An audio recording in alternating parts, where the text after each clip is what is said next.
పరలోకమున తండ్రి, యేసు ప్రభువు నామములో వందనాలు. ప్రభువా, మీ పాసములో చుట్టున్నాం మమ్మల్ని మేము పరీక్షించుకుని సౌకర్యాలు తండ్రి, మీరు మాకు మాట్లాడి మేము ఏ విషయాల్లో దాన్ని సరిచేసుకుంటున్నాం గురించండి. మీ కృప కోరుకుంటూ సత్యాన్ని కోరుకుంటాం మళ్ళీ చేయ రీతిగా మనసు ఆచరించాల్సిన ఆలోచిస్తాం. యేసు ప్రభు నామమున ప్రార్థించి వేడుచున్నాము తండ్రి. కళ్ళలో చేయలేని వరకు కొరింథీ రాసిన మొదటి పత్రిక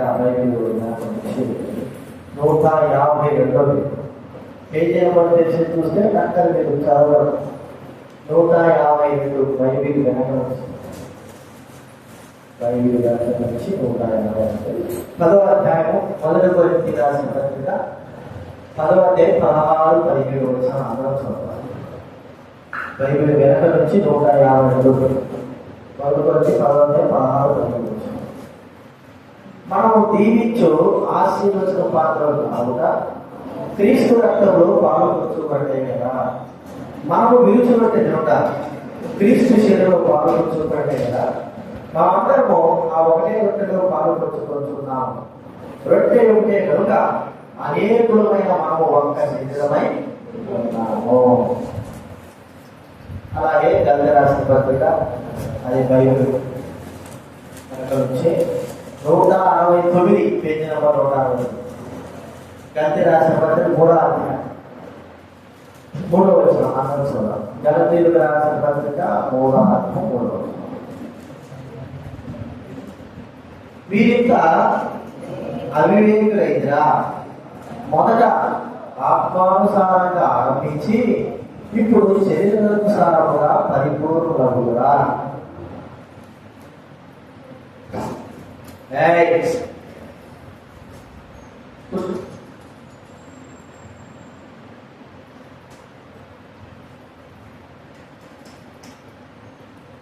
కాబట్టి మొదట ఆత్మానుసారంగా నుంచి చివరి శరీరానుసారంగా పరిపూర్ణులుగా. పరమాన చదువుకున్న యోహాను సువార్త బైబిల్ 95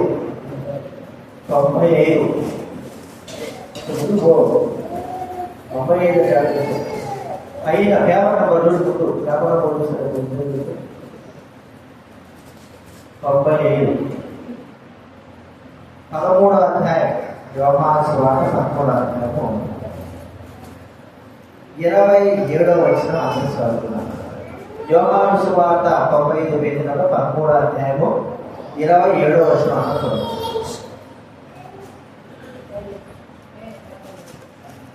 యూదాకి ఇచ్చిన వాడు ఆ ముక్క పుచ్చుకొనగానే సాతాను వాడిలో ప్రవేశించను. యేసును చేయవలసినది త్వరగా చేయమని వారితో చెప్పాను. ఇక్కడ సాతాను ప్రవేశం. సాతాను ఎవరెవరు ప్రవేశించింది చెప్పండి. సైతాను దయ్యాలు కాదు, దయ్యాలు లేదు, సైతాను. సైతాన్ యొక్క బోధనే దయ్యాలు. సైతాను అపవాది ఎవరిలో ప్రవేశించింది బైబిల్ గ్రంథంలో? నేను చెప్పేది దయ్యాలు మీరు సాతాను లేదు. సాతానిక దూతనే దయ్యాలు దురాత్మ.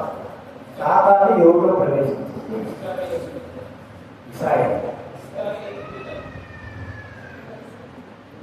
సాతాను ఎవరిలో ప్రవేశించింది? ఇక్కడ మనం దొరుకున్నాగా యూదాయసులో దొరుకుతుందా?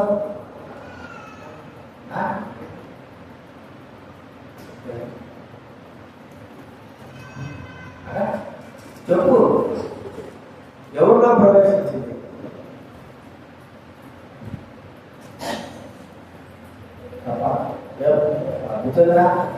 చెప్పు. యూదాని ఇప్పుడు జరిగింది ఇదే. యూదాగా ప్రవేశించాడు, ఇంకొకరిలో ప్రవేశించింది.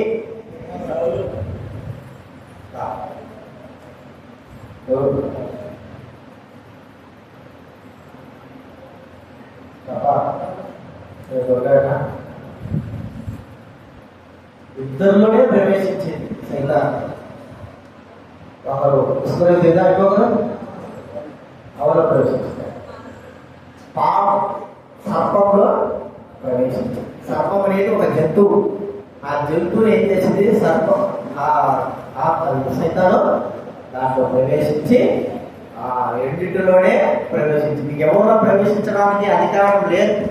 మరి ఎట్లా యూదాలో ప్రవేశించదో తెలియదు. కానీ మనలో ప్రవేశించేవన్నీ ఎవరు? మనుషుల్లో ప్రవేశించేది ఎవరు చెప్పండి? దురాత్మలు, సైతాన్ యొక్క దూతలు. సరే, ఈరోజు వచ్చి మనం దయ్యాల గురించి చూసుకుంటాం. సైతాన్ ఇప్పుడు ఆత్మ సంబంధమైన మనము మొదట ఆత్మానుసారంగా ఆరంభించిన అయితే పోను ఏమైపోతుందంటే శరీరానుసారంగా ఒక సామెత కదా, రాను గాలి ఏమైందా బుర్రవా గాలి రాదు కూడా నేర్చుకుని చెప్పడే. ఇప్పుడు రాను మనము దైవ బిడ్డలు ఏం మాట్లాడము? ముందు ఎవరి బిడ్డలు చెప్పండి? ముందేమో దైవ బిడ్డలమే. దైవ బిడ్డలమైపోయి ఇప్పుడు ఏమైపోయినా దేవుడు బిడ్డ. మళ్ళా దేవుడు బిడ్డలమై మనం ఏమైపోతున్నాం చెప్పండి? మెల్లమెల్లగా దైవం స్వభావంలోకి, దైవం యొక్క క్రియలోకి, దైవం స్వరూపంలోకి, దైవం యొక్క ప్రవర్తనలోకి, దైవం యొక్క నడవడిలోకి మనము ప్రవర్తిస్తా ఉంటున్నాం.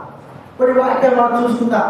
అని మేము దేవుడు బిడ్డలం కదా అంటే, దేవుడు బిడ్డలమైతే దేవుని యొక్క క్రియలు మనలో ఉంటాయి, దేవుని యొక్క నడవడిక మనం ఉంటుంది, దేవుని యొక్క మార్గం, దేవుని యొక్క మరి మంచి లక్షణాలు మనం ఉంటాయి. మనము దేవుని బిడ్డలమే కానీ దైవం యొక్క స్వభావంలో మనకు నడుస్తా ఉంటున్నా. మరి గ్రంథంలో మనం చూసుకుందాం. మార్కు సువార్త 1వ అధ్యాయం 21వ వచనం. కొన్ని విషయాలు మనం చదువుకుందాం. 1:21 కొన్ని మాట మనం చదువు. మార్కు 1:21.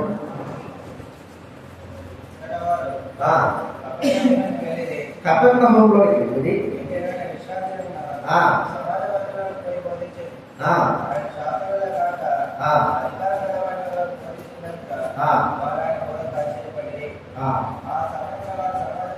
ఆ సమయమున వారు సమాజ మందిరంలో అపవిత్రాత్మ పట్టిన మనుష్యుడు ఒకడుండేనో.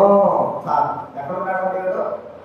దైవడు సమాజ మందిరంలో. మరి చూడండి ఇక్కడ ఇంకో మాట, అదే మార్కు సువార్త 5వ అధ్యాయం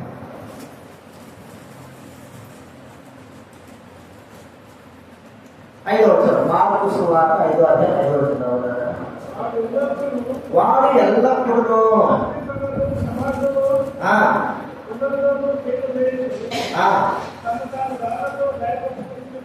తను తాను రాళ్లతో గాయపరచుకొచ్చు ఉండేను. ఇక్కడ ఈడెక్కడు?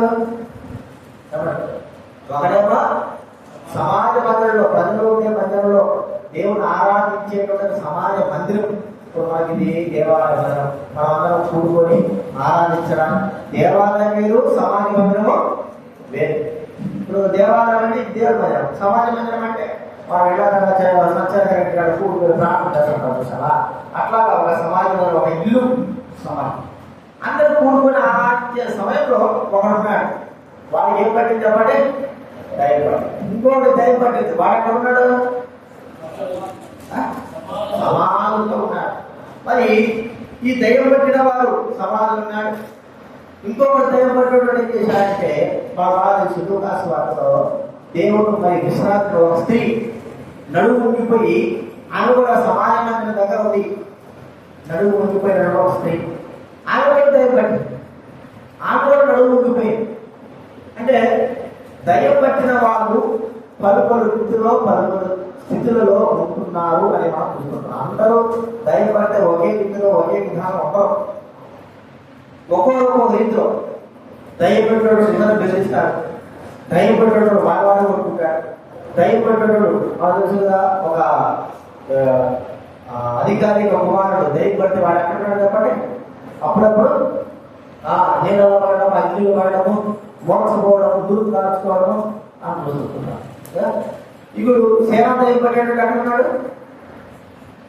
అక్కడ సమాధులలో ఉన్నాడు. కాబట్టి పలు రీతిగా దయ్యాలు వచ్చిన వాళ్ళు పలు రీతిగా ఉంటారు. అయితే దయ్యం యొక్క స్థితి ఏమిటి అని మనం చూస్తామంటే ఇక్కడ మనం చూస్తే మార్కు సువార్త 1వ అధ్యాయంలో 23వ వచనం చదువుతున్నాం కదా. వాడు ఎక్కడున్నాడు? దయ్యం పట్టినవాడు సమాజ మందిరంలో ఉన్నాడు.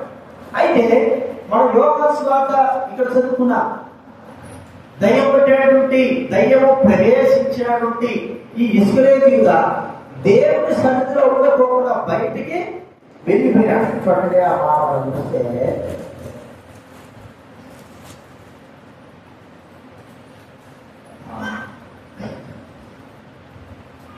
లూకాసు సువార్త 22వ అధ్యాయం. లూకాసు సువార్త 22వ అధ్యాయం 3వ వచనం.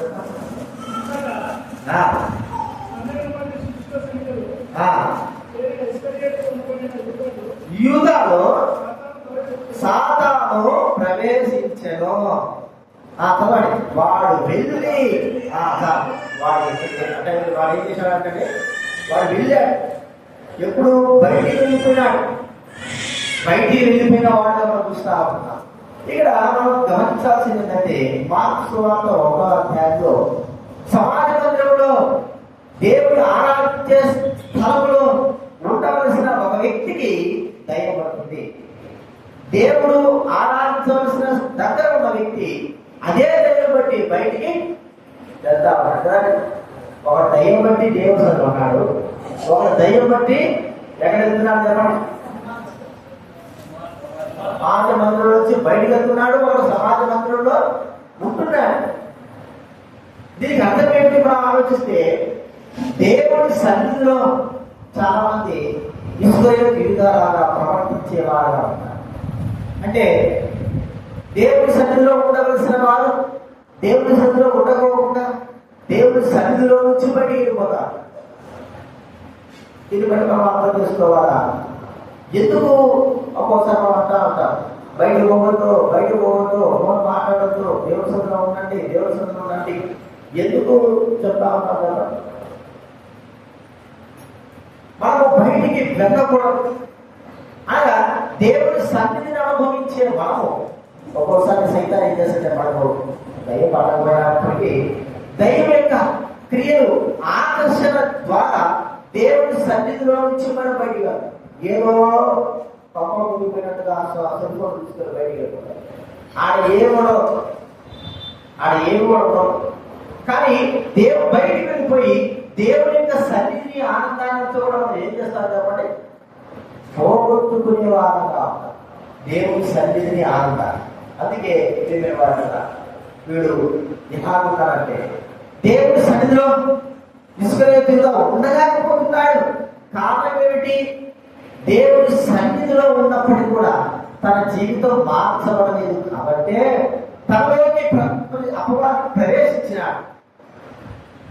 ప్రవేశించి తను దేవుని సన్నిధిలో ఉంటే బాగుపడతాడు, దేవుని సన్నిధిలో ఉంటే తన జీవితంలో నిత్య జీవం పొందుతాడు, దేవుని సన్నిధిలో ఉంటే తను రక్షింపబడతాడని దేవుని సన్నిధిలో నుంచి అపవాది ఆ వ్యక్తిని త్రోసుకుని బయటికి వెళ్ళిపోయిన వాడుగా చూస్తాం.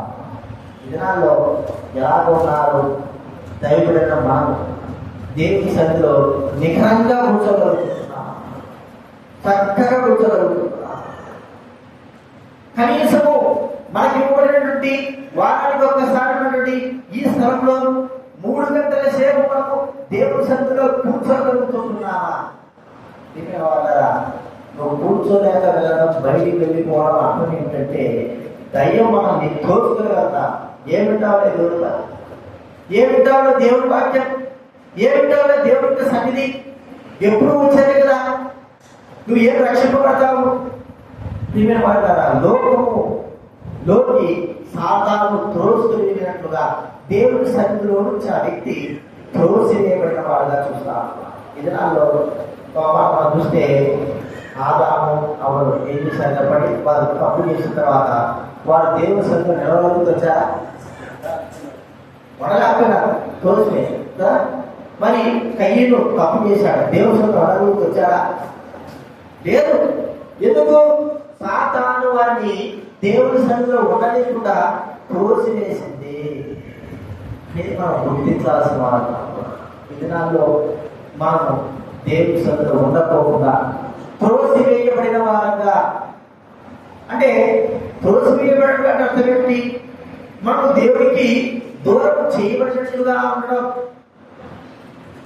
చాలామంది ఒక అభివృద్ధికి వచ్చారనుకోండి, దేవుడు వాక్యం వెళ్ళాలి, దేవుడు మీటింగ్ వెళ్ళాలి, దేవుడు వాక్యం దేవుడు మీటింగ్ వెళ్ళరు. వాళ్ళు ఏం చేస్తారు? మరి ప్రజలకు ఏదో ఎనగలు కూర్చోవడం, లేకపోతే బయటకు వెళ్ళి రోడ్ల మీద కూర్చోవడం, దేవుడు లేకపోవడం కూర్చోవడం ఇలా చేస్తాం. సాధారణంగా బయటికి త్రోసివేసేదిగా మనం చూస్తాం. ఇది నాలో ఎలా ఉంటాం? మొదట ఆత్మానుసారంగా మొదట రక్షింపబడినప్పుడు మాత్రము నేనైతే బాప్తిజాలు వచ్చిన పిల్లలు వ్యవస్థలు మందిరంలో సాక్షి చెప్తాడు. అంటే బాప్తిజాలు మందిరంలోకి వస్తావా అంటే వస్తాను. ఎప్పటి వరకు వస్తామంటే ఇంకా చచ్చిపోయే వరకు వస్తాను. మరి 2 రోజులకే 3 రోజులకే చూస్తాను. మా ఏడాది ఇక్కడికే అంటే ఆ ఊపులో ప్రతి మీటింగ్ వస్తావా? వస్తాను. వచ్చిన తర్వాత బయటికి పోతావా? పోలేదు. మరి ఎప్పటి వరకు చచ్చిపోయేదారు? పోలేదు. బయటికి 2 రోజులకే వెళ్ళిపోతారు. చెప్పలేదు. వాళ్ళు దేవుడు నిలబెడతాడు కాదని చెప్పలేదు. ఇలాగ అన్న వాళ్ళందరూ కూడా ఏమైపోయినారు? కానీ వాళ్ళు దేవుడు నిలబెట్టారు. పెట్టిన వాళ్ళ ఇది దేవుని సన్నిధిలో ఉండడానికి నీ కాళ్ళు చేతులు ఆడడం కదా. ఎందుకు? దేవుడు మరి సన్నిధిలో ఉంటే సాతానుకు నష్టం, సాతానుకు బాధ, అపవాదికి బాధ. ఎందుకంటే ఒక వ్యక్తి నశించిపోవడమే మనకు కావాలి. అంతేనంటే సాతానుకు ఏం కావాలి చెప్పండి? నశించిపోవడమే. ఇక్కడ ప్రార్థన జరుగుతుందనుకో, సంఘ ప్రార్థన బయట దిగుతాడు, బయటపోతాడు, చూస్తూనే పోతాడు. మళ్ళా ఎవరో మనం చూస్తూనే ఉంటాడు. ప్రార్థన జరుగుతుంది అంటే బయట పెట్టి ఏమో బయట పెట్టి ఏమో తిరగాలి, ఏమో చేయాలి, ఏమో వెళ్ళాలి. ఇలాంటి జీవితము ద్వారా మనం నష్టపోతాం. అందుకే సాతాను మొదట ఆత్మానుసారంగా ఆరంభించామేమో గారు. అయితే చివరికి మన జీవితం ఎలా ఉందంటే శరీరానుసారంగా ప్రవర్తించే వారంగా ఉంటున్నాను. అంటే నేను భౌతికంగా చెప్తున్నాను. నేను రక్షింపబడిన తర్వాత ఎప్పుడైనా సరే ఎక్కడ కూర్చుంటాడు? ఇక్కడ ముందు కూర్చుంటాడు. ఎప్పుడైనా సరే ముందు కూర్చుంటాడు. ఇదే ఉంటున్నాను చెప్తా. పెళ్లిలో కూర్చుంటాడు. ఇక పాస్ లేదు, ఇక్కడ కూర్చున్నారంటే అంతే అటెండ్. రాను ఏమైందంటే ఆ స్థానం వెనక్కి తిరిగి వెనక్కి మధ్యలో తిరిగి అర్థమైందా? అంటే ఆపరేషన్, కాలు ఆపరేషన్ చేశాగా భౌతికంగా చెప్తున్నా. ముందు కూర్చుంటే నా కాలు తిప్పి కింద కూర్చోవాలి, కాలు వరుసలు కూర్చోవాలి, చేతులు కూర్చోవాలి కదా, వెనక్కి. ఇంకా రాను ఏమేమి చెప్పండి, లాస్ట్ ఈ షేర్లో ఎక్కడ కూర్చోడం. అర్థమైందా? ఇప్పుడు ఈ షేర్ వేసుకుని ముందు కూర్చుంటే ఒప్పుకుంటారా? భౌతికంగా నేను ముందు కూర్చున్న వాడిని వెనక్కి పోయినాను, వెనక నుంచి వెనక్కి పోతున్నాను, వెనక్కి వెళ్తున్నా. మరి ఆత్మీయంగా అది కూడా ముందు వచ్చి కూర్చునే కూడా రాను ఏమైపోతున్నా చెప్పండి. వెనక్కి భౌతికంగా చెప్పడం లేదు, ఆత్మ సంబంధం చెప్తున్నాను నేను. భౌతికంగా కాదని చెప్పి ఆత్మ సంబంధంగా మొదటేమో బాగా చెప్తున్నాను. చిన్నగా గుర్రంలో మార్పు కనపడతా ఉండాలి. ఏ మార్పు చెప్పండి? గుర్రంలో ఏ మార్పు కనపడాలి? గాడి ఫేస్ కనపడుతుంది. చిన్నగా ఏమైపోతుంది? గుర్రము కాస్త గాడిలాగా మారిపోతుంది. మెల్లమెల్లగా ఏంటి గుర్రం అప్పుడు గుర్రంగా అదే ఇప్పుడు తిప్పిందంటే మాట్లాడది, మార్పు చేస్తారు. చివరికి పూర్తి గాడిగా. చాలా మంది ఈ యొక్క అనుభవంలో నిజంగా జీవితంలో రాకుండా ఒకసారి ఆలోచిద్దాం. మరి ఈ యొక్క దయ్యం పట్టిన వాడు, డిస్కరేజ్ కూడా ఇంకొక దయ్యం పట్టిన వాడు దేవుని సన్నిధిలో ఉండకోకుండా బయటికి వెళ్ళిపోవడం కారణం చూసుకుంటున్నారు.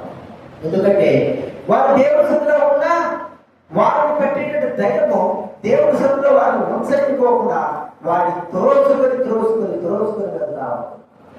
బైబిల్లోది సేనా దయ్యం పట్టిన వాడిని ఏం చేసిందంట, వాడిని త్రోసుకొని వెళ్ళిందంట. చూడండి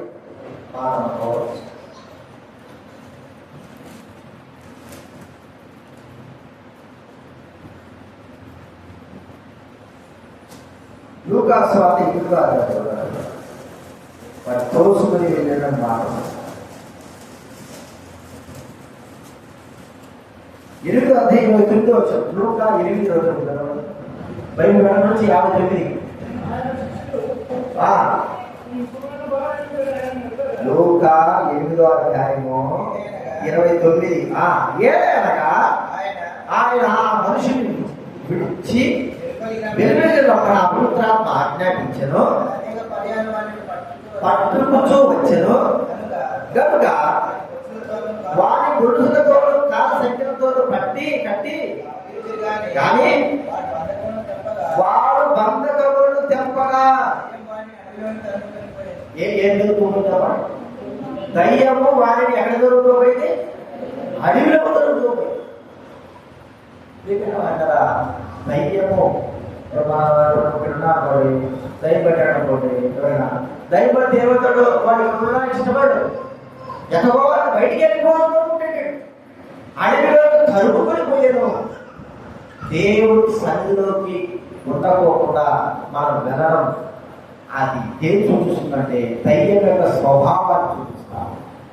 ఒకసారి దేవుడు వచ్చిన దేవుడి సన్నిధిని అనుభవించడానికి వచ్చిన అది ఎక్కడైనా సరే కావచ్చు, ఏ స్థలమైనా కావచ్చు, సంఘ ప్రాంతం కావచ్చు, కావచ్చు, లేకపోతే ఆ ప్రదేవుడి గుడిగా కావచ్చు, వేటిలోనైనా సరే మనం కూర్చున్న తర్వాత దేవుడి సన్నిధిని అనుభవించేంత వరకు కూడా బయటికి వెళ్ళదు. ఒకవేళ దేవుడి సన్నిధిని అనుభవించకుండా బయటికి వెళ్తే దానికి కారణం ఏంటంటే దయ్యం మనం ఏం చేస్తా ఉంటాం చెప్పండి, అడుగుకొని బయటికే తీసుకోగలుగుతారు. ఇది మొట్టమొదటిగా మనం చూస్తా ఉన్నాం. రెండవదిగా మనం చూస్తే దయ్యం పట్టిన అనుభవం కలిగిన వారు ఏం చేస్తారంటే తమ ఇంటిలో ఎప్పుడు కూడా ఉండరు. ఇల్లు అనే మాట వచ్చినప్పుడు మార్క్స్ వార్త కూడా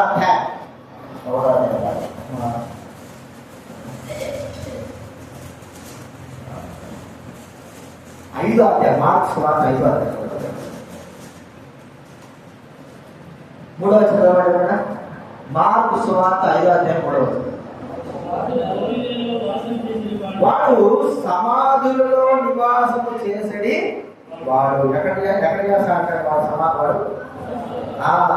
వాడు ఇంటికి వెళ్ళేదే లేదు కదండి. సమాధుల్లో నివాసం ఇంటి యొక్క చూపే లేదు. వాడు 24 గంటలు అరే తన పొందని ఆడున్నాడా అంటే వాడు సమాధి దగ్గర ఉన్నాడు.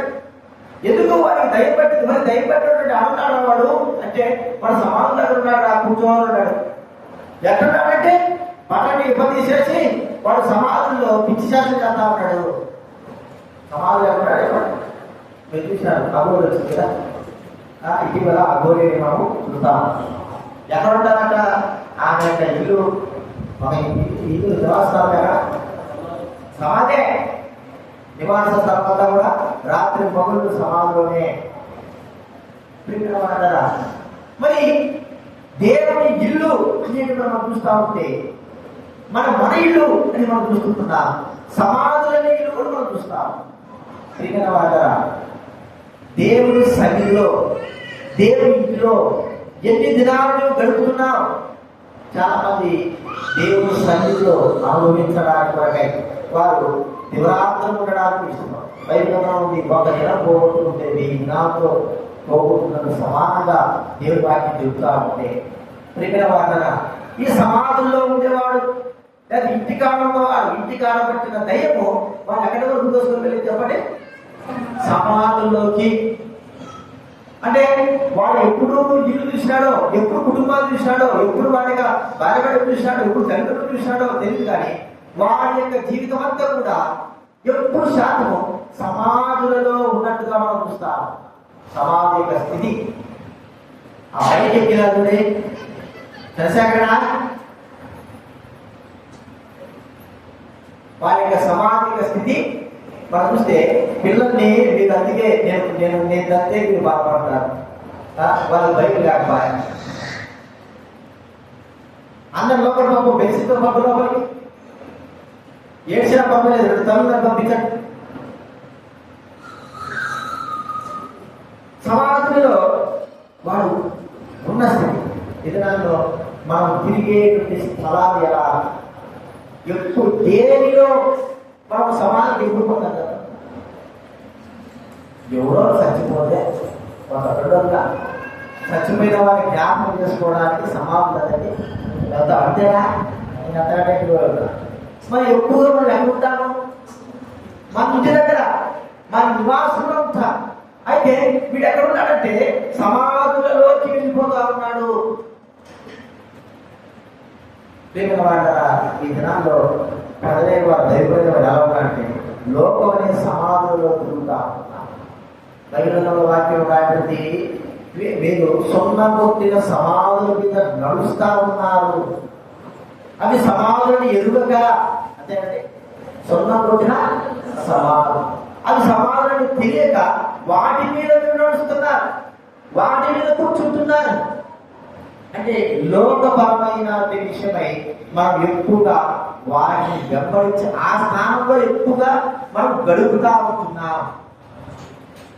దేవుడి మందిరంలో గడపడానికి ఎందుకు మనము అనుభవించలేకపోతున్నామంటే దానికి కారణం ఏంటి? దయ్యం మనం ఏం చేసింది? కలుపుకొని పోతాం. ఎక్కడ తీసుకొని వెళ్తా ఉంది? లోకమనే సమాజం దగ్గరికి తీసుకెళ్తా. అక్కడికి వెళ్ళినా మనము గుర్తించలేకపోతున్నాం. ఈ సమాజం ఉన్నాయి కదా, ఇదంతా మరి సమాజంగా చోట లాంటిదే కదా. నేను కదా మనము ఎలాంటి స్థితి కలిగి వాళ్ళని చూపిస్తాం. మన ఇల్లు ఏమిటి? మన ఇల్లు దైవ సన్నిధి. మనం తిరిగే ప్రదేశం ఏమిటి?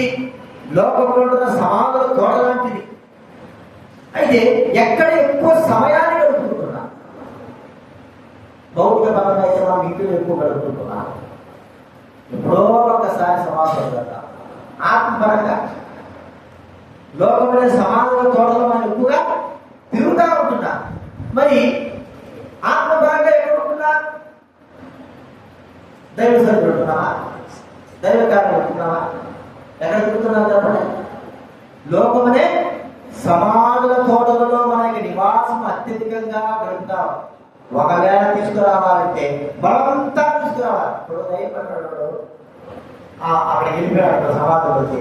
వెళ్ళిపోయిన తర్వాత వాళ్ళు అంటే వస్తారా? వాళ్ళ బంధువులు కానీ తల్లిదండ్రులు కానీ పిల్లలు కానీ ఎవరైనా దైవం వస్తారా? అంటే వస్తారా? వాళ్ళు చంపాలని వెళ్ళిపోయాడు, సమాధులు ఉన్నాడు.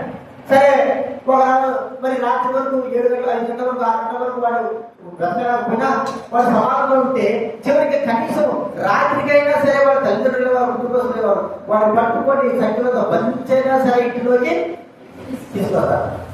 అయితే వాడికి ఏది ఇష్టం? ఇల్లు ఇష్టమా సమాధి ఇష్టమా? అంటే బలవంతా అప్పుడప్పుడు అంటారు మందిరానికి రెండో అంటే బలవంతా తీసుకురావాలా. ఎందుకు? సంఖ్య చేసి బంధించి అంటే బలవంతా. మరి మనం ఉండేది ఎక్కడ? మనకి ఎక్కడ ఇష్టము? గుడికి కూర్చోవడం, సమాధులు కూర్చోవడం, సమాధులు తిరగడం, ఇదే మరి ఆశ. సమాధులు పడుకోవడం. ఇది లోకపరంగా చెప్తున్నారు. ఇది లోకపరంగా తిరుగుడంత ఎక్కడుందా చెప్పండి. లోకపరంగా తిరుగుడంత సమాధి సంబంధమైంది. మనం గుర్తించుకుందాం. నీ జీవితంలో ఎక్కువ శాతం ఎక్కడ గడుపుతున్నావు? లోకమైనటువంటి సమాధులు గడుపుతున్నావా? దేవుడి సన్నిధిని దాన్ని గడుపుతున్నావు. వీడు దయ్యం పట్టున్నాడు. రోజుకోపోయి కదా, రోజుకోపోయి ఎక్కడ పోయిందిరా అంటే ఏదో పెద్ద రెస్టారెంట్ తీసుకోపోదా, రాజభవనాన్ని తీసుకోపోదా, ఎక్కడ పోయింది? సమాధుల తోటలోకి. సరే ఆడపోయావో గంటసేప అంటే కాదు. వాడు ఎప్పుడు అక్కడ నివాసం చేసేటట్టు ఒకవేళ ఆ సమాధిలో వాడికి ఇల్లుగా ఉన్నాయేమో, సమాధిలో వాడికి ఇల్లుగా చూస్తున్నాయేమో, అర్థమైందా? సమాధిలో వాడికి నివాసంగా ఉంటుందో అలాంటి స్థితిలోకి వాడు వెళ్ళిపోతున్నాడు. పెద్దలు వచ్చుంటారా, బంధుమిత్రులు వచ్చుంటారా, అదే రారా సంఖ్యలతో కట్టి 4-5 గట్టి తీసుకొస్తే వాళ్ళ సంఖ్యలు ఏం చేస్తాడు, ఇంటికాడ వచ్చి చెప్పేస్తాడు. నాకొద్దు, నాకు కావాల్సింది సమాధానం. అదే రాయడు వాడు కోరుకోవడానికి కారణం ఏంటంటే వారిలో ఉన్న దురాత్మ. అర్థమైందంటే ఇప్పుడు మనం కూడా దేవుడి సన్నిధిలో ఉందంటే, దేవుడి సన్నిధిలో గడపడంటే మనం బయటకు పోతున్నామని అర్థం ఏంటి? మనలో ఉన్న దురాత్మ కాదు, మనం ప్రేరేపించే దురాత్మ. మనం ప్రేరేపించి ఎప్పుడు చూసినా ఎప్పుడు ప్రార్థన నీకు, అదే ఎప్పుడు ప్రార్థన, ఎప్పుడు 24 గంటలు ప్రార్థన చేస్తున్నాం ఉంటావా? 24 గంటలు ఎప్పుడు ప్రార్థన చేస్తాడు? ఏ ఒక గంటకే ఎప్పుడు ప్రార్థన అంటే ఏం చెప్పాలి? కాబట్టి దయ్యము మనల్ని సమాధిలోకి, లోపల సమాధిలోకి పనిచేస్తుంది. ఈ అనుభవం నీకుందా? ఇది నాకు ఆత్మానుసారంగా ఆరంభించి శరీరానుసారంగా పరిపూర్ణమవుతున్నాగా, మొదలేమో దేవుడి సత్తులో ఉప్పు కలిపి చివరిగా మరి మందిరం బయట కలిపేటువంటి అనుభవం కలిగిన వారంగా ఉంటున్నామా? దేవుని వారంటారా, మనము దేవుని ఆత్మ కలిగిన వారంటే అత్యధికంగా మన జీవితం అంతా కూడా దేవుని సన్నిధిలో గడపడానికి కొరకై ఇష్టపడతా, లేకపోతే బయట సమాధుల తోట, సమాధుల స్థలాల్లో అనేటువంటి లోకంలో గడపడానికి ఇష్టపడతాం. అది మనం గుర్తుంచుకోవాలి. ఇది మనము రెండవ మనం చూస్తున్నాం. మూడవ మనం చూస్తామంటే ఇంకొక దైవం చూడండి, లూకా సువార్త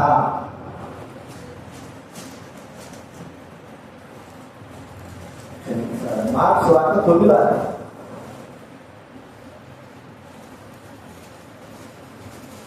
అధ్యాయము 22 చదవండి ఎవరైనా.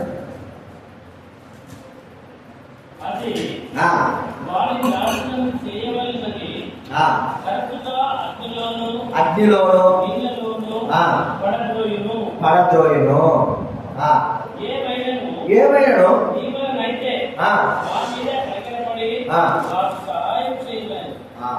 ఇక్కడ మరి చిన్న ఒక వ్యక్తికి కొడుకు దయ్యపెట్టిన తండ్రి వచ్చాడు కుమారు. వాడు మరి గురువు కాచుకుంటున్నాడు, పడతలే పడుతున్నాడు, కూర్చుంటున్నాడు. ఇలాంటి స్థితి నా కుమారుడు చిన్న వయసు వచ్చింది. ఈ దయపడినటువంటి ఈ యొక్క కుమారుడు గురించి యేసుక్రీస్తు దగ్గరికి ఆ సమస్యను తీసుకొచ్చారు. ముందు శిష్యుల దగ్గర తీసుకొస్తే శిష్యుల తర్వాత యేసుక్రీస్తు దగ్గర తీసుకొచ్చారు. తీసుకోమన్నాడు. ఎప్పటి నుంచి పట్టిందా ఈ దయ్యం అంటే చిన్నప్పటి నుంచి వారికి ఏం చేస్తాను ఈ దైవం తినబడిపోతుంది, మోసపడిపోతుంది, దుర్గాసుంటుంది. అర్థమైందా? అప్పుడప్పుడు నీళ్ళున్న స్థలాల్లో, అగ్నిన్న స్థలాల్లో పడిపోవాలంటే పడిపోతారు. అయితే తండ్రి కాసుకుంటున్నాడు, 24 hours కాసుకుంటున్నాడు. మోసం వచ్చిన వాళ్ళకి, ఫిట్స్ వచ్చిన వాళ్ళకి ఎప్పుడు ఏం దొరుకుతుందో తెలియదు అన్నట్టు. దీనికి దయ్యం పట్టింది. మరి యేసుక్రీస్తు వారి దగ్గర తీసుకొస్తే యేసుక్రీస్తు వారు చూసి ఒక చక్కటి మాట 25వ వచనం, అదే 7 అదే 25 25 వచ్చిన 9 అసలు 25 జనులు ఉప్పుడి తన ఇద్దరు పరిగెత్తుగా వచ్చున్నారు. మూగమైన చెవిటి దయమా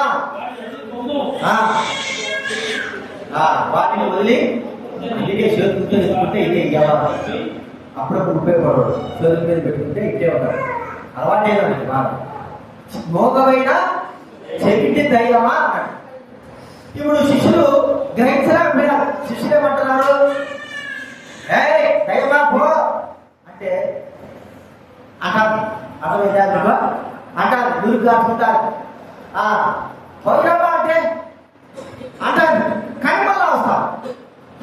వీడికేం అర్థం కాకుండా ఎంత చేసినా కూడా వేసుకున్న శిష్యుల వల్ల కాదా. ఒకరోజు చాలా వచ్చి అప్పుడు పట్టుకుంటారు. వేసుకున్నవాడు మోగమైనా చెబితే దయమా పో అంటారు. దయమా నీ పేరేంటే అంటారు. ఎక్కడి నుంచి వచ్చినావు? పదవి పెట్టారు అంటే ఇన్నట్టుగానే అర్థమైంది మీకు, ఇన్నట్టుగానే బాగా బాగా ఒక్కోసారి ఏం సరే మాట్లాడేదిలే అని యేసు ప్రభు గ్రహించింది ఏంటంటే మోగది వీళ్ళు చెబితే ఇన్నట్టుగానే తల అంటారు. అంటే చెప్పండి, చెవిటోళ్ళందరూ కూడా ఎట్లుంటారు చెప్పండి, ఎన్నట్టుగానే తల అంటే నాకు చెవుడు లేదు, నాకు చెవుడు అనుకునేవా అంటారు. మోగలు ఏం చేస్తారు? మాట్లాడేట్టుగానే ఉంటాడు. మోగమైన చెవిటి దయ్యమా? ఇప్పుడు ఈ దయ్యాల్లో యేసు ప్రభు కనిపెట్టాడు. ఇప్పుడు మనలో ఉన్న దయ్యం ఒకసారి చూద్దాం. మోగమైన చెవిటి దయ్యమా అంటే అర్థమేంటి చెప్పండి? నా పాపలో నిన్నట్టుగానే ఉంటా. అర్థమైందా? నిన్నట్టుగానే అయ్యా ఏం వాక్యం చెప్పారు నీకు అంటే నిన్నట్టుగానే ఉంటా. అదే నా వాక్యం చెప్పాడు, అదే చెప్పినాడు వాక్యం. మరి ఏం చెప్పినాడంటే అదే చెప్పాడు, మంచిగా చెప్పినాడు వాక్యం. అదే ఏం చెప్పినాడు చెప్పాయంటే అది శివుడు ఎలా ఉండు. శివుడు ఏమైపోయాడు? ఆత్మశివుడు ఏమైపోయాడు? విడిగిడి లోపం కొలిపోయింది. కానీ ఒకటి మాత్రం తెలుసు, ఏం చెప్పాడంటే ఇలా చెప్పాడు. ఏం చెప్పినామంటే ఇలా సరే మాట్లాడమని చెప్పాడు. వాడు ఏం మాట్లాడతాడు చెప్పండి? మోగడు కదా. ఏదైనా మాట్లాడమన్నా ఏదైనా చెప్పమన్నా కూడా మోగ మాటలు మాట్లాడతారు.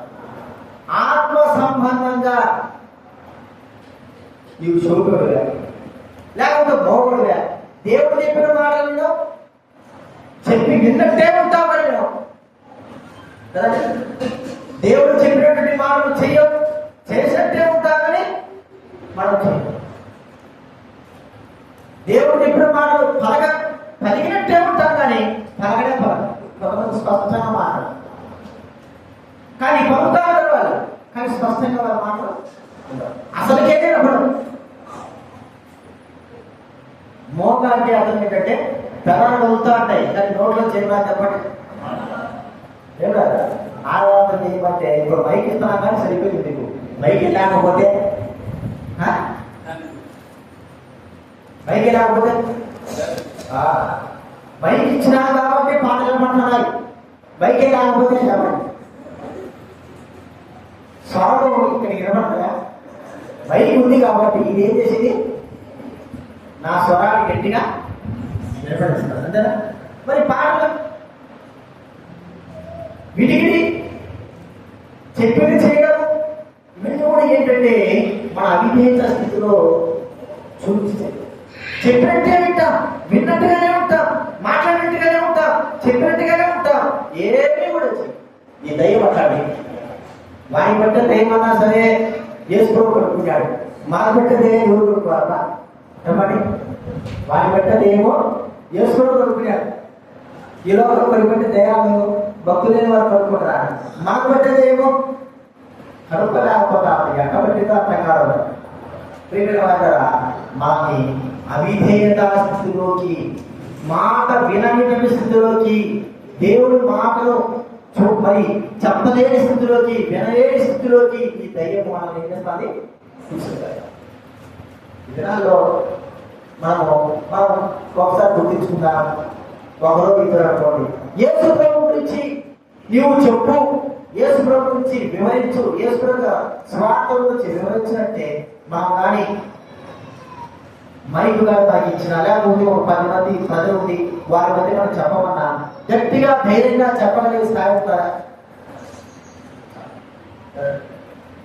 పట్టుకొని 2 గంటల సేపు కూర్చొని నువ్వు వినగలవా?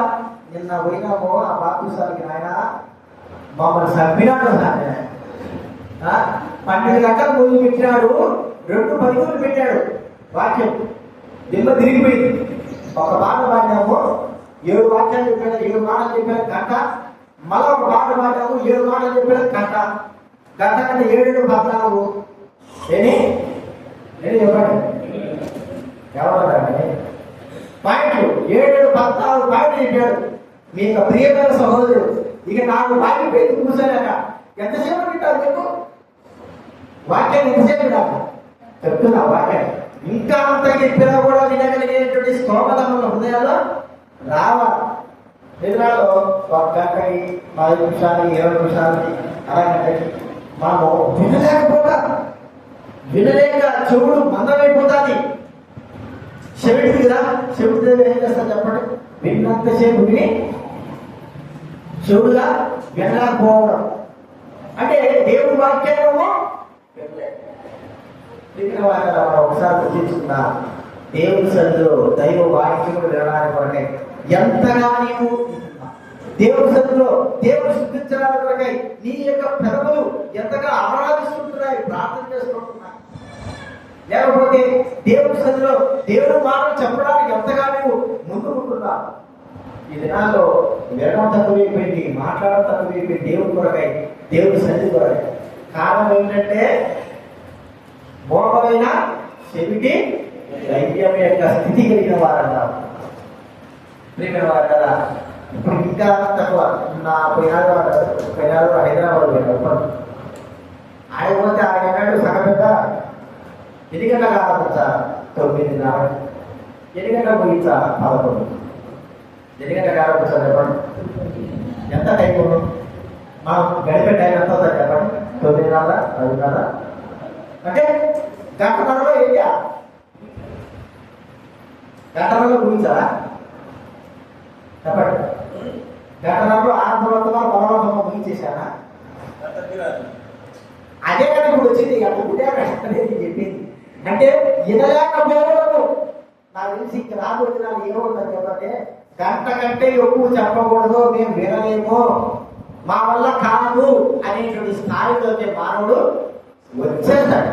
గంట కంటే ఎక్కువ మాట్లాడకూడదు, గంట కంటే ఎక్కువ చెప్పకూడదు, మేము వినలేము, నువ్వు చెప్పేది కాదు, మేము ఆ గంట కూడా దేవుడి వాక్యము మేము గంట కంటే గంటకు ముందే ముగించేస్తాం. వినలేకపోతున్నాం, దేవుడి వాక్యము మాట్లాడకపోతున్నాం. ఇది దయ్యం పట్టే శాంతి, దయ్యం పట్టే శాంతి. ఇక్కడ మనకు ఉన్నటువంటి ఈ యొక్క దైవ వాక్యం, దేవుడి మాటలు వినడానికి, చెప్పడానికి మనము దేవుడి సన్నిధిలో ఎక్కువగా గడపవలసిన వారంగా. కాబట్టి గుర్తించుకుందా, మోకమైన చెవిటి దయ్యమా అలాంటి అనుభవం కలిగిన వారంగా ఉంటున్నామా?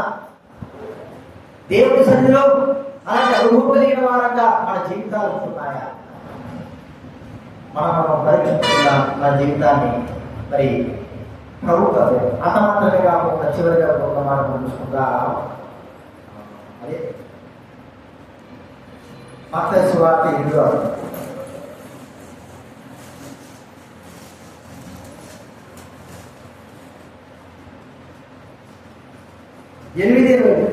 మత్తయి సువార్త 8వ బైబిల్ రావడం నుంచి 8వ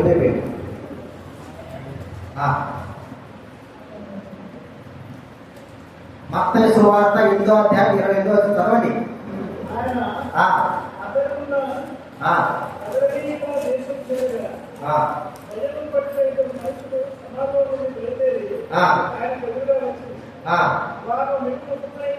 వారు మిగుల వృద్ధులైనందున ఎవడు కూడా ఆయన వారి మార్గాన్ని ఏం చేయలేకపోతున్నాడు చెప్పండి. మిగుల వృద్ధుడు అంటే వాళ్ళ భూమి రావడం లే, వాళ్ళ పాపం ఆడడం లే, వాళ్ళ ఉగ్రత ఆడడం లే. ఇద్దరు దేయాలు ఒకనే కాదు, ఇద్దరు దేయాలు ఇద్దరు వ్యక్తులు దయాలు పెట్టాడు. ఇక్కడ ఆ సమాజ తోటలోకి అతని పోదామంటే భయం వేస్తున్నది. ఎందుకంటే ఆ ఉండగా దయ పెట్టేవాళ్ళు వాళ్ళు చూసినట్టు ఎప్పుడు చూస్తారు ఉగ్గురులైపోతున్నారా? పాపన మీకు తెలుసు, దయ్యం బట్టి గ్రామాన్ని కొట్టుకొని అని ఊరుతారు, ముగ్గురైపోతారు కదా. వాళ్ళు ఎంత కాపుగా ఉంటారు మీకు తెలుసు, ముగ్గురైపోతారు కదా. మరి మా అమ్మ వచ్చేసిందమ్మా, అమ్మ వచ్చేసినావమ్మా అంటారు, వచ్చినావమ్మా మా భర్తమ్మా అంటే ముగ్గురు. మాకు తెలిసిన ఒక ఇది ఒకటున్నారు. ఎవరంటే ముస్లింలు దర్గా దగ్గర సాయి బాబా సాయి ఎవరో పడతాడు, వాడు గుర్తురాడు, ఎవరో గుర్తురాడు, దర్గా దగ్గర ఉంటాడు. భాషగా ఉంటాడు. ఇప్పుడు భాష మేము చిన్నప్పుడు రోజు వస్తే వయసు అంటే నా వాడి ముగ్గురు వాళ్ళ లోపలికి వస్తాడు. ఎవరు ఆ దర్గా అనే ఇంటికి ప్రతి బేస్తవాడము శుక్రవారం ఒకరోజు వస్తాడు, ఒక గంట సేపు వస్తాడు. వచ్చినప్పుడు ఏం చేస్తాడు, ముగ్గురైపోతాడు.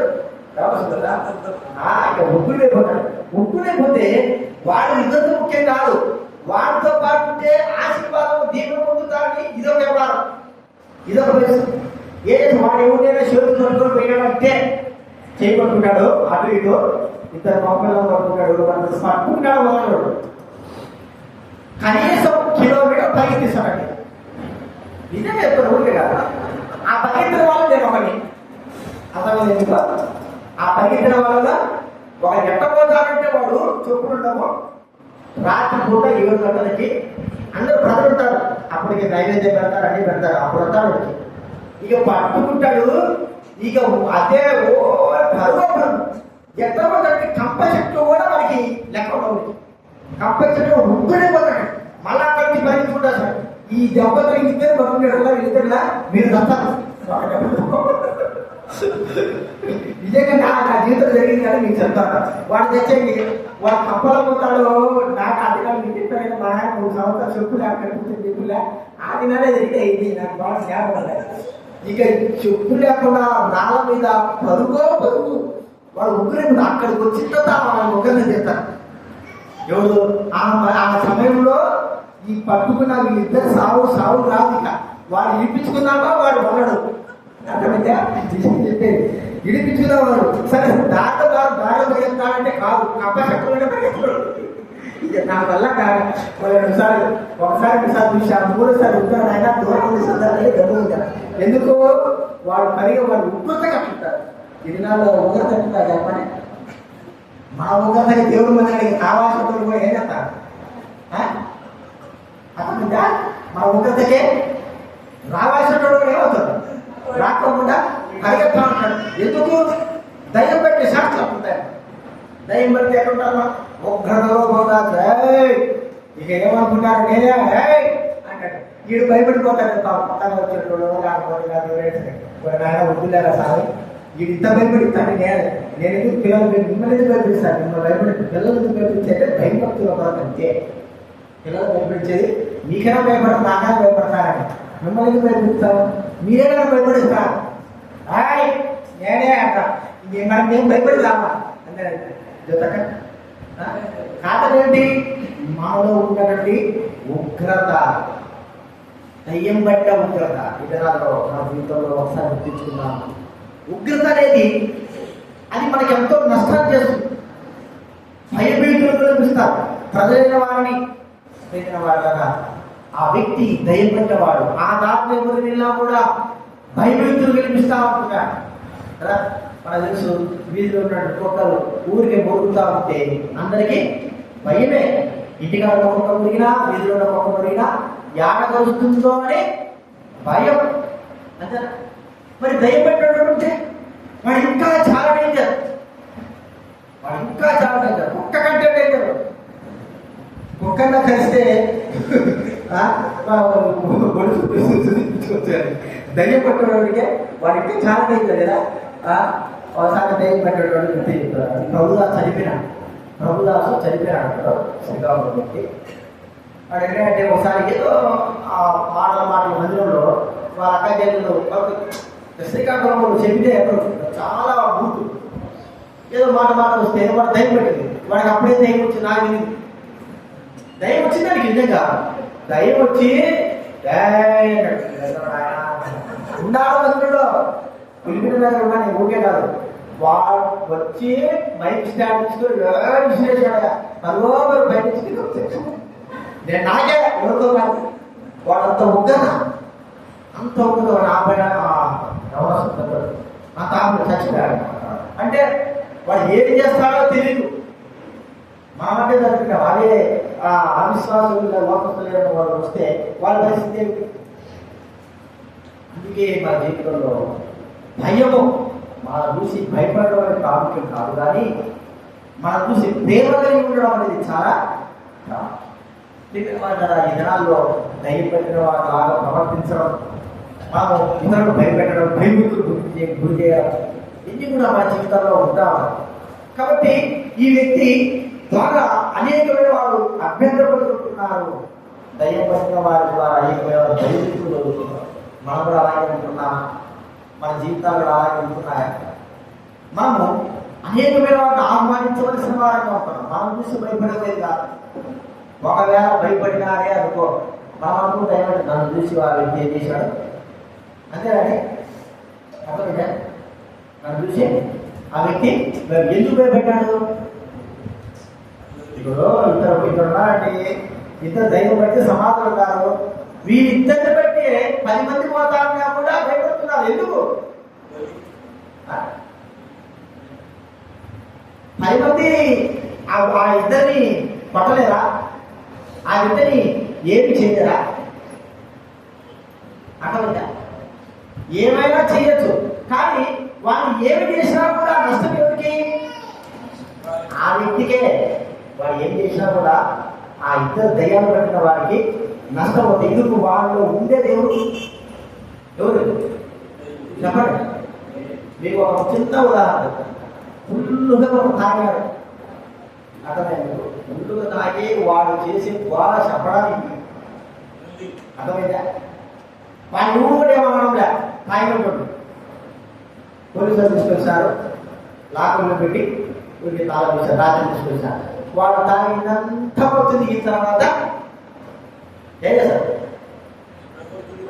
గవర్నమెంట్ రాబోయేది తాగిన వాడిని కొట్టకూడదు. తాగిన వాడిని ఏమి కూడా వాడి జాగ్రత్త తీసుకోవాలి. వేయాలి కదా. ఎందుకు వాడిని కొట్టకూడదు? వాడిలో ఏముంది? మత్తు పదార్థం ఉంది. వాడు మత్తు ద్వారా వాడు ఏం చేస్తున్నాడో వాడికి తెలియడం లేదు.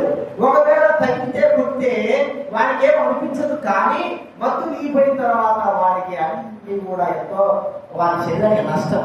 ఇప్పుడు దయ్యం వాడు అంతే. దయ్యం వాడికి భయపడుతున్నారు. ఎందుకంటే వాడిలో ఉన్నది ఏంటి? వాడికి ఏమైనా చేస్తే దయ్యమే వాడు చేస్తుంది, కానీ వాడు ఎంత నిస్సహాయుడు. అర్థమైందా?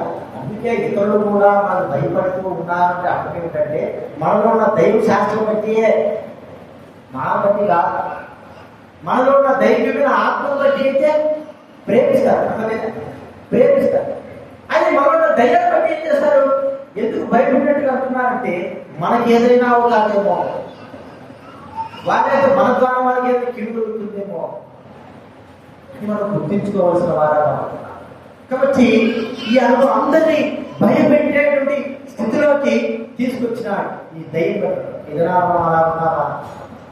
మన ద్వారా అనేకమైన వారు ప్రేమతో ఆకర్షించుకుంటున్నారా? ప్రేమతో వస్తుంటున్నారా? ప్రేమ కలిగిన వారుగా ఉంటున్నారా? ఒకరి ద్వారా ఒకరి ద్వారా ఆత్మ సంబంధమైన ధైర్యం లేదు. ఆత్మ సంబంధమైన సింహం లాంటి వారు లేదు. లోక సంబంధమైన దయ్యం పట్టిన స్థితి కలిగిన వారు లేదు. లోకంలో ఉన్నవారు దయ్యం పట్టిన వారు కాదు. వారికి స్థితిగతులు వేరు. ఆత్మ సంబంధంగా సింహంలాగా ధైర్యం ఉన్నవారు వారి స్థితిగతులు వేరు. ఆత్మీయులు భయపెట్టేది వేరు, లోకస్తులు భయపెట్టేది వేరు. అర్థమైంది? ఆత్మీయులు భయపెట్టేది వేరు, లోకస్తులు భయపెట్టేది వేరు. లోకస్తులు భయపెట్టేది నష్టం అవుతారు. లోకస్తులు భయపెట్టారు. ఆత్మ సంబంధమైన వారు భయపెడితే మన ఆత్మ జీవితానికి మేలు కలుగుతుంది. మన ఆత్మ జీవితానికి చెప్పండి లేదు. అందుకే దైవపక్షి గారు కావచ్చు, అరస్టి గారు కావచ్చు, మార్టి గారు కావచ్చు, అబ్రహం జోసఫ్ గారు వీళ్ళంతా పెద్ద పెద్ద వీళ్ళు చూస్తే సంఘాలనేవారు, విశ్వాసులేవారు, భయపడి ఉనికిపోయేవారు. అబ్రహం జోసఫ్ గారు అంటే ఆయన మిలిటరీ ఆయన చాలా కఠినమైన వ్యక్తి. ఆత్మ సంబంధంగా, లోక సంబంధం కాదు, ఆత్మ సంబంధం. ఆయన భయం. ఎవడైతే సువార్త రాలేదంటే వాడు ఎగిరాడు. ఒక్క 5 నిమిషాలు సువార్త జరిగేటప్పుడు వచ్చినాడా వాడు ఎగిరాడు. ఇక కరెక్ట్ సమయానికి రావాలా. మీటింగ్ జరిగేటప్పుడు అందరినీ గమనిస్తాడు. భయం. దేవుడి విషయంలో ఎవరైనా మాటలు పెట్టాడా వాడు ఎగిరాడే. ఏంటి? భయం. మనుషులు ఆత్మ సంబంధం, శరీర సంబంధంగా ఈ భయం లేదు. ఈ భయం మనిషికి నష్టాన్ని కలగజేస్తుంది. శరీర సంబంధమైన ఈ దయ్యాలు పెట్టినప్పుడు ఇతరులకు ఏం చేస్తున్నాడు చెప్పండి? భయపెడుతున్నాడు. వాడు భయపెడితే బాగా రాడుతూ ఉంటాడు.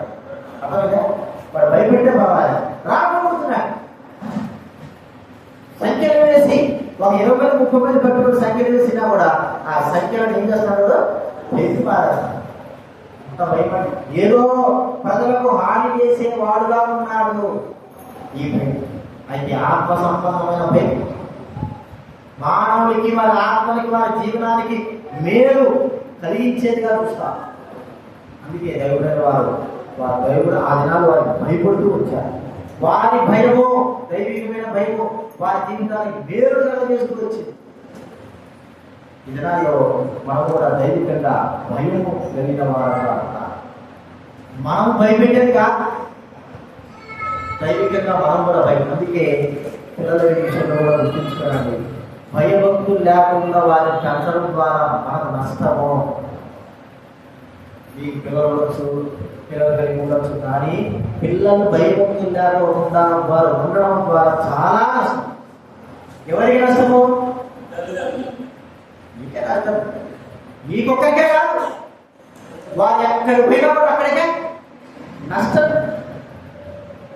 మీకొక్కరికే కాదు ఆ నష్టం, అందరికీ కూడా. ఎందుకంటే ఎలాగ తయారవుతారో తెలియదు.